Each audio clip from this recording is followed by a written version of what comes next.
जतिन का हम जल्द रुख करेंगे। अभी 4 मौजूदा मंत्री ऐसे हैं जिनके पास सिक्योरिटी है, बाकी की इनकी समीक्षा की जाएगी, रिव्यू किया जाएगा। जतिन हमारे साथ लाइव बने हुए हैं। Jatin, over to you.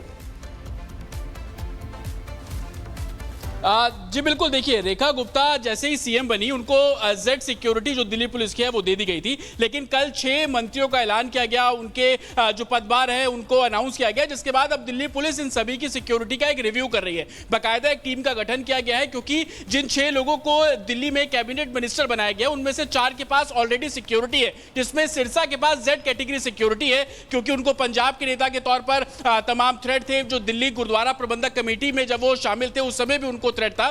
तो अब इस टीम का काम ये होगा कि इन चारों के पास जो सिक्योरिटी है उसको रिव्यू किया जाएगा। अगर लगेगा कि इनके पास और भी ज्यादा थ्रेट है तो सिक्योरिटी को बरकरार रखा जाएगा और कुछ सिक्योरिटी पर्सनल को एडिशनली तौर पर ऐड भी किया जा सकता है। लेकिन अगर पुलिस को लगेगा कि सिक्योरिटी की जरूरत नहीं है तो जो प्रोटोकॉल फॉलो किया जाता है कि पीएसओ के तौर पर जो 2 पुलिसकर्मी इनके पास तैनात रहते हैं वो प्रोटोकॉल को भी फॉलो किया जाएगा। लेकिन बाकी जो 2 मिनिस्टर्स हैं जिनके पास अभी कोई सिक्योरिटी नहीं है उनको भी सिक्योरिटी को रिव्यू किया जाएगा। बाकायदा जो स्पेशल ब्रांच है उसको इस काम पे लगाया गया ताकि किसी भी तरीके का law and order situation create ना हो सके। हालांकि बीजेपी की कोशिश ये होगी कि आम आदमी पार्टी जिस मापदंडों पर, तो जो मंत्री हैं जतिन, आज उनके जो सिक्योरिटी के लिए जो तरीके अपनाए गए थे उसकी समीक्षा की जाएगी। बहुत सारे मंत्री ऐसे हैं, बहुत सारे चेहरे ऐसे हैं जिनकी सिक्योरिटी पहले बड़ी हुई थी, पहले से ही सिक्योरिटी थी और अब चूंकि मंत्री बन चुके हैं वो, लिहाजा उसमें कुछ बदलाव भी किए जाएंगे, लिहाजा उसकी समीक्षा की जाएगी।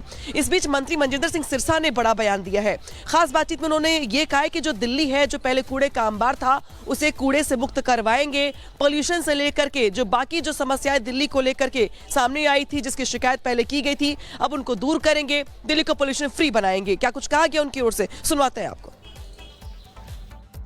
मनजिंदर जी, सिरसा नाम से जुड़ा हुआ है, सिरसा से आते हैं इसलिए, लेकिन राजौरी गार्डन के लोगों का दिल गार्डन है, पहले क्या कहना चाहिए? ये बिल्कुल होना ही चाहिए और दिल गार्डन पूरा करेंगे। दिल्ली को हमने वादा करके आए हैं कि जैसे आपदा को दिल्ली से भगाया है ऐसे गंदगी को दिल्ली से भगाएंगे, ऐसे गंदे पानी को दिल्ली से भगाएंगे, गंदी हवा को दिल्ली से भगाएंगे, कूड़े के पहाड़ों को दिल्ली से हटाएंगे। हम ये करके दिखाएंगे। 100 दिनों का प्लान क्या है? 100 दिनों में आप दिल्ली के अंदर साफ पानी घर पहुँचाना, ये सबसे पहला हमारा काम है। हमारी बहन से हमने जो वादा किया था कि हम उनको मुफ्त सिलेंडर देंगे, पेंशन देंगे, ये हमारा काम है। हमने उनसे और माफ़ी चाहता हूँ, 1 सिलेंडर फ्री और 300 रुपये की जो सस्ता सिलेंडर 500 में देने की बात थी। और साथ में जो कल हमने काम किया कि आयुष्मान भारत को लागू करके उनका मुफ्त इलाज हो, उसका कानून बनाने के लिए कल ही पहली कैबिनेट में पास किया। तो ये सारे वादे भी हैं, वो भी करने हैं और डेवलपमेंट के कामों को भी साथ में करना है। फ्री वाली पॉलिटिक्स से मुक्ति दिलाने के लिए पूरी कोशिश आपने लगा दी, लेकिन आप लोग भी रेवड़ी बांट रहे थे, तो किस तरीके से इसे देख रहे हैं आप, आगे फ्री वाली राजनीति ना हो? देखिए, फ्री की राजनीति में बताता हूँ 2 का क्या अंतर है, केजरीवाल और हमारा क्या अंतर है। केजरीवाल फ्री की रेवड़ियाँ बांटता है केवल चंद लोगों के लिए, जैसे 20,000 रुपया देना शुरू कर दिया इमामों को। हम कोई धर्म के आधार पर अगर तो मेरे अंकित के यहाँ पे मारा जाएगा तो उसको कोई मुआवजा नहीं मिलेगा, लेकिन अब्दुल्ला मारा जाएगा तो उसको 1 करोड़ मिलेगा। ये है फ्री की रेवड़ी। मेरा मानना है कि इन चीज़ों पे दिल्ली में लगाम देश में लगनी चाहिए और हमने किसी भी सूरत में ना हम ऐसा काम करते हैं ना किसी को करने देने के लिए प्रोत्साहित करते हैं। आपको बता दें, प्रवेश वर्मा आज दोपहर में पदभार संभालेंगे। करीब 1 बजे का वक्त बताया जा रहा है, 1:15 का वक्त, जब दोपहर में वो अपनी जिम्मेदारी संभाल लेंगे। प्रवेश वर्मा, जिन्हें शिक्षा, पीडब्ल्यूडी विभाग और परिवहन विभाग की जिम्मेदारी मिली है, दोपहर 1:15 का वक्त बताया जा रहा है जब प्रवेश वर्मा पदभार संभालते हुए अपनी जिम्मेदारी लेते हुए नजर आएंगे। तो लगातार जब से ऐलान हुआ है विभागों का, तभी से बैठकों का सिलसिला देखने को मिल रहा है और बीजेपी पार्टी सरकार एक्शन मोड में नजर आ रही है और उससे जुड़े फैसले भी देखने को मिल रहे हैं। काजल ग्राउंड से हमारे साथ लगातार जुड़ी हुई हैं। काजल, 1:15 का वक्त बताया जा रहा है, आपके पास क्या अपडेट?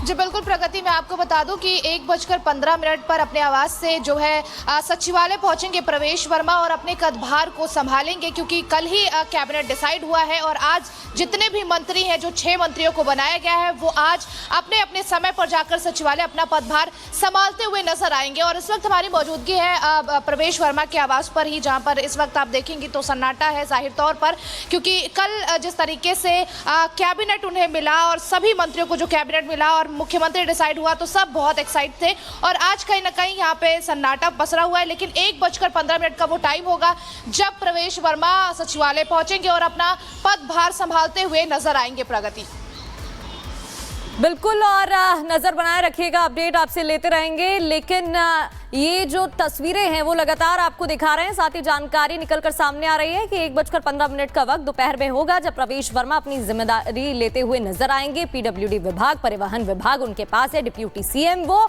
और घर से जब निकलेंगे उस वक्त की तस्वीरें भी आपको दिखाएंगे। दोपहर का वक्त बताया जा रहा है।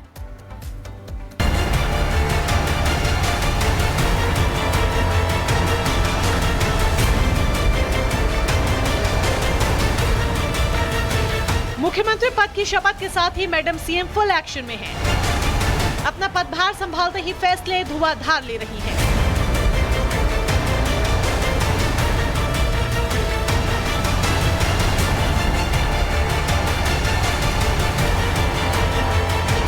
मंत्रियों को विभाग बांटने के साथ ही जनता से किए अपने वादों को पूरा करने में जुट गई हैं। मुख्यमंत्री रेखा गुप्ता अगले 100 दिनों का मास्टर प्लान तैयार कर चुकी हैं।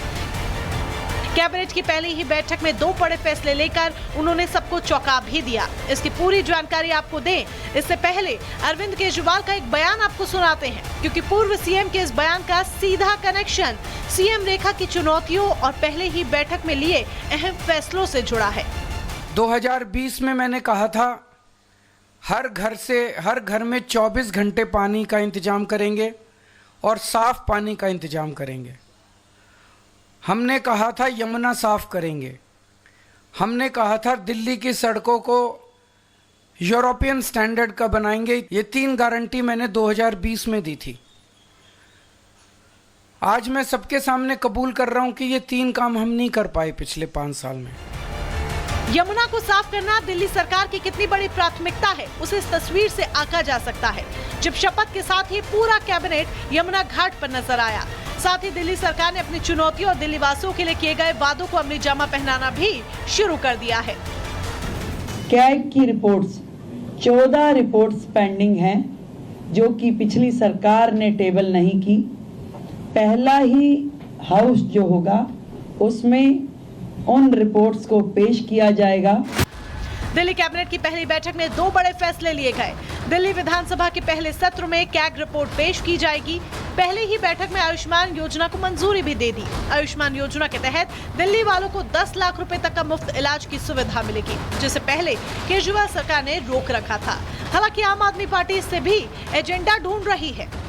प्रधानमंत्री जी ने आयुष्मान भारत पूरे देश में लागू है, लेकिन दिल्ली में नहीं करने दी थी। आज उसको लागू करने का प्रस्ताव कैबिनेट ने पास किया। दूसरा, जो कैग रिपोर्ट है 2022 से जैसी 14 कैग रिपोर्ट